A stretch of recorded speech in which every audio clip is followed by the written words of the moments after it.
Welcome to The Explainer. Today we're diving into something absolutely crucial: FDA LTO compliance in government procurement.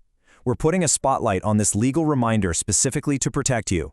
We're talking to the heads of procuring entities, the bids and awards committee members, the technical working groups, and everyone safeguarding the agencies you serve. This isn't just about ticking administrative boxes, right? It's about building a fortress around your agency's resources and reputation. So let's get right to it. Section 1. The Procurement Nightmare. We all know the high-stakes reality of government procurement. The deadlines are incredibly tight, the pressure from end users is immense, and the scrutiny from auditing bodies, relentless. It's a high-stress environment where just one single oversight can trigger a massive cascading disaster. Let me paint a picture of a very specific but entirely relatable scenario. Okay, let's dive into this. Imagine you've gone through the grueling bidding process. You've evaluated the documents, awarded a massive multi-million peso contract, and finally breathed a huge sigh of relief. But then you get that dreaded phone call. The shipment arrived, but it's been seized and locked down at customs. Why? Because the supplier didn't have the proper FDA authorizations. Suddenly, everything grinds to a complete halt. Your end users don't get their supplies. And honestly, who takes the blame for that? Your agency's credibility is instantly on the line, vital public resources are wasted, and worst of all, Filipino families and students are deprived of the essential goods they need. And listen, this nightmare scenario is not hypothetical. The Bureau of Customs is actively enforcing this. Under Memorandum Circular No. 08/2026, Customs explicitly requires an FDA license to operate to facilitate the release of imported household and urban hazardous substances. Without that valid LTO document, those shipments are halted right at the border. No exceptions. You absolutely do not want your agency's name attached to a stranded, illegal shipment. Section 2. The Statutory Shield. So how do we prevent this exact nightmare? It starts with a shift in mindset. We need to stop viewing the law as burdensome red tape and start seeing it as unbreakable protective armor for your agency. The law is literally your statutory shield. Let's look closely at Republic Act 9711, Section 10.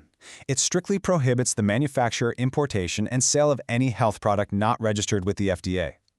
Here is the absolute most crucial takeaway. FDA LTOs are mandatory statutory requirements. They are the laws of the land. And what does that actually mean for you on the ground? It means these requirements apply universally to your procurements. Even if an end user completely forgets to write FDA LTO required in the bid documents, the law supersedes those documents. It's an automatic non-negotiable requirement. Now, to effectively raise this shield, we have to know what we're protecting against. Under RA 9711, a major category is HUHS, or Household/Urban Hazardous Substances. We're talking about substances that are toxic, corrosive, or flammable. And here's the kicker. This isn't just about giant vats of industrial chemicals. Everyday office and school items like certain correction fluids, strong cleaning agents, or heavy-duty markers can fall right into this category. If unregulated, they can cause substantial injury. As a BAC member, understanding this means you know exactly which product categories demand strict scrutiny to prevent catastrophic public health risks. Then we have TCCA, which stands for Toys and Childcare Articles. This falls under a completely separate law, RA 10620, the Toy and Game Safety Labeling Act. These are products specifically intended for children. They require strict FDA notification, safety compliance, and very specific labeling. When you enforce these rules during a procurement, you're not just ticking a box on a checklist. You are actively directly protecting Filipino children from exposure to hazardous materials like toxic paints or dangerous plastics. Section 3. Void from the beginning. Let's flip the perspective for a second and look at the bidder. What happens if a supplier tries to participate in your bidding process without these legally mandated licenses? Well, the legal consequences are severe, and understanding them is actually your biggest strategic advantage. Think about it like this. On one side, you have a bidder with valid legal capacity. They hold that mandatory FDA LTO, which legally shields your agency's funds. On the flip side, you have a bidder completely lacking an LTO. Let me ask you, would you entrust your agency's hard-earned reputation to someone who is literally operating illegally? Of course not. In the eyes of the law, a bidder without a mandatory LTO is legally incapacitated from fulfilling that contract. Any contract you sign with them is void ab initio, meaning it's void from the very beginning. You can't legally pay them, and they can't legally deliver. If you're wondering just how seriously the government takes this, look no further than the penalties. We are talking about maximum fines of up to 5 million pesos. That is the massive penalty stipulated in RA 9711 for manufacturers, importers, or distributors who violate these health product regulations. And let's expand on that, because the fines are honestly just the tip of the iceberg. The consequences of non-compliance are absolutely devastating. We're talking strict criminal liability. We're talking potential imprisonment ranging from 1 to 10 years for the offenders. Multi-million peso fines. The goods aren't just seized at customs, they are confiscated and outright destroyed. And the offending company faces the immediate cancellation of any FDA authorizations they might hold. The big takeaway: turning a blind eye to LTO requirements isn't just some minor administrative hiccup. It is a massive legal, financial, and criminal risk.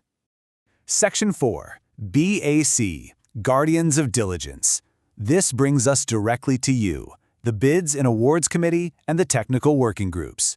You are so much more than processors of paperwork. You are the guardians of diligence.